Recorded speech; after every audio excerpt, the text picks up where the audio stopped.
Today we're going to dig into a really simple but incredibly powerful cooling technique that has been almost entirely forgotten. And the best part, it needs zero electricity, no fans, and has absolutely no moving parts. Let's get right into it. So what if I told you that you could build a setup right now in about 3 minutes that could drop the temperature in your room by as much as 15 degrees Fahrenheit for free? It sounds kind of impossible, right? But it's based on some really basic physics that, get this, every major civilization figured out on their own. And surprise, surprise, there's a very good reason you probably haven't heard about it. The global HVAC industry, well, it pulls in over $240 billion every year. They have a massive interest in you believing that the only real cooling is the kind that shows up on a monthly bill. But the proof that this works? It's undeniable. Let's just go back to the summer of '78 for a second. Picture this. An engineer, Harold Fenton, walks into a room in Phoenix. Outside, it is a blistering 104 degrees. Inside, with no AC at all, it was 81. He got that incredible 23-degree drop with literally nothing more than 2 clay pots and some wet sand.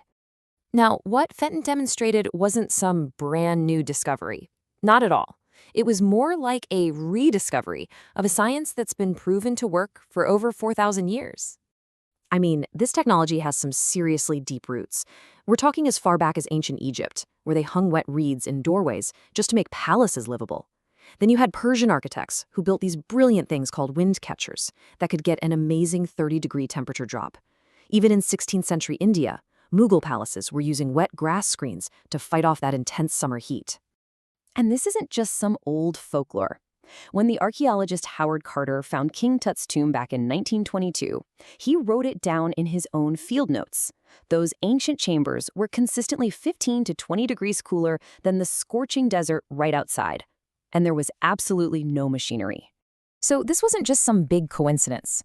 What we're seeing here is that every single civilization that had to deal with extreme heat, from Egypt to Persia to India, they all independently figured out the exact same thing. When water evaporates, it literally pulls heat out of the air. It's a fundamental law of thermodynamics. It is that simple.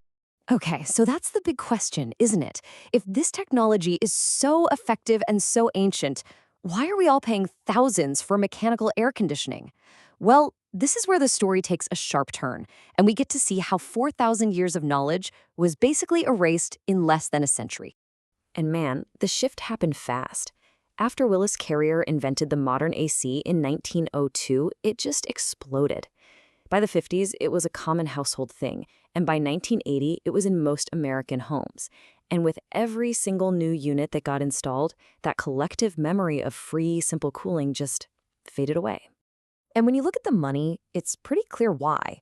An evaporative setup, what's that going to cost you? A couple bucks for a towel or some pots? Central air? We're talking thousands. And that's before you even think about the yearly bills for electricity and maintenance. The financial incentive to just forget the old ways was, well, it was enormous. And here's where it gets even stranger. In 1974, the U.S. Department of Energy, the government itself, published a big study confirming these passive methods were super effective. They even recommended that they be integrated into building codes. But those updates just never happened. So what happened? Well, according to the source material, the same year that study came out, HVAC manufacturers launched these really aggressive lobbying campaigns. Building permit rules were quietly changed to require licensed contractors for any cooling modifications, and the Consumer Product Safety Commission even put out guidelines discouraging DIY setups, even though they couldn't point to any specific danger. A system that can't make recurring money had to be made to look primitive or difficult. Okay, so that's the history. Now for the part the industry really doesn't want you to see, exactly how to build these systems for yourself. First, let's just quickly revisit the physics, because it's super simple. For every pound of water that turns from a liquid into a vapor, about 1,000 BTUs of heat get yanked out of the air. And BTUs, that's just a way to measure heat, just like inches measure distance. So yeah, you're creating real, measurable cooling power, the same kind your expensive AC unit is rated on. All right, this is the simplest one. You can do it in like 3 minutes. You get a bowl of cold water, put it in front of an open window. Then, you hang a completely soaked cotton towel right across the opening.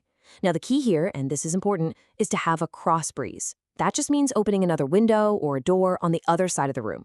You want air flowing through the towel. That moving air is what's going to carry all that cool air into your space. Now for a more advanced setup. This is the exact system that Harold Fenton tested. You just nest a small clay pot inside a larger one, fill the gap between them with sand, and then just soak that sand with water.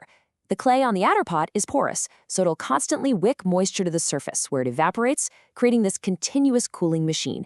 Just put it near an open window and it'll cool the air around it for hours. So let's be real. Does this ancient tech actually hold up today? And are there any catches? Let's take a look at the modern-day verdict. And this is a super important point. How well this works really depends on your climate. If you're in a dry place like Arizona or Nevada, the air is just thirsty for moisture, so you can easily get that full 15-degree drop. But in a really humid place like the Gulf Coast, the air is already pretty saturated, so the effect is a little less dramatic, but you can still get a very noticeable 6 to 8 degree drop. But hey, the results really do speak for themselves. Just take this from a retired teacher down in Tucson. Back in the summer of 2022, she used a mix of these passive methods and said her home was, and I quote, entirely livable even on days that got over 105 degrees, all without turning on her central AC. And the impact on her wallet was just as crazy. Her July electric bill, it plummeted from $212 the year before down to just $31. I mean, that's a staggering difference, and she did it with nothing more than water, some clay pots, and a few towels. So here's the big takeaway. We've sort of been led to believe that real cooling is this complicated, expensive service that someone has to bring to your house. But the truth is, the most effective solution might just be the one that's existed for thousands of years, the one you just remembered. Which really leaves us with one last thought.